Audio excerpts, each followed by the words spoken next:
I used to think the people who could walk up to anyone, anywhere, anytime were just built differently. Like they got some confidence gene I didn't. Like they never felt that stomach drop, that internal voice that says, wait, not yet, maybe tomorrow. Me sitting on the sidelines watching someone else talk to the person I wanted to talk to, I told myself it was just personality, just who I was. That was the most expensive lie I ever believed. Because the research doesn't say confidence is something you have. It says confidence is something you do. And approaching someone you like isn't a talent, it's a skill with specific learnable steps that the human brain responds to every single time. Here's what actually works. Trick 1. Warm the interaction before it starts. Here's something I never thought about until I read the research behind it.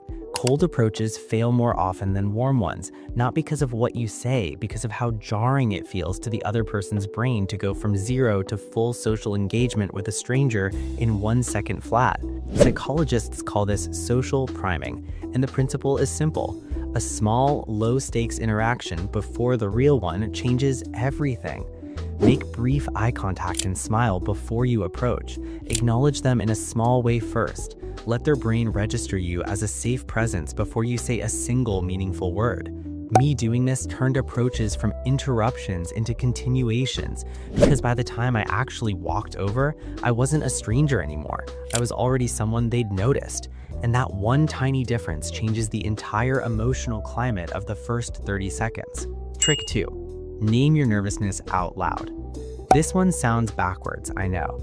Myself, I spent years trying to hide every trace of anxiety before an approach. Act cool, look unbothered, give nothing away. And it made everything worse because the effort of hiding it consumed the mental bandwidth I needed to actually be present in the conversation. There's a psychological principle called anxiety reappraisal. And what research from Harvard shows is that naming what you're feeling, actually saying it out loud, reduces its physiological grip almost immediately. Something like, I'll be honest, I almost talked myself out of coming over here, does something remarkable. It disarms the situation. It makes you instantly human. It makes them feel chosen rather than targeted. And people who make other people feel chosen become immediately, almost irrationally attractive, every single time. Trick 3. Lead with curiosity, not impression. I spent years approaching people trying to be impressive, and I cringe thinking about it now because the energy of trying to impress someone is something they feel before you've finished your first sentence. It's slightly performative, slightly tense, and it puts pressure on the interaction that kills it before it breathes. The complete opposite of that is curiosity, genuine, unhurried curiosity about who this person actually is. Psychologists have found that people who ask questions from a place of real interest, not to fill silence, not to seem engaged, but because they actually want to know, are consistently rated as more attractive and more intelligent than people who lead with statements about themselves. Me shifting from "let me show you who I am" to "I actually want to know who you are" changed the entire texture of every first conversation I had. Because people don't fall for impressive, they fall for interested. Trick 4. Use their name once. Simple, underused, almost unfairly effective. Studies in social psychology consistently show that hearing your own name activates a deeply personal response in the brain, one that signals recognition, safety, and connection. It's one of the most powerful sounds in any language to the person it belongs to. So once you get their name, use it once, naturally. Not repeatedly, which crosses into uncomfortable territory fast, just once woven into something real.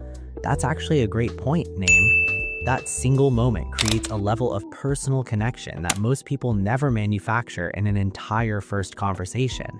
Final truth. Here's the truth I needed someone to tell me years ago. The approach is not the scary part. The regret is the scary part.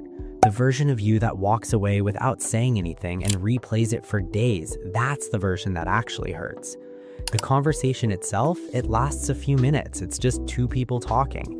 And the worst realistic outcome is a polite exchange that goes nowhere. But the best outcome changes everything. Me choosing to say something instead of walking away has led to some of the most meaningful connections in my life. And it started with one step, one sentence, one moment of deciding that the other person was worth the 30 seconds of discomfort it took to reach them. Subscribe. More of this coming every week.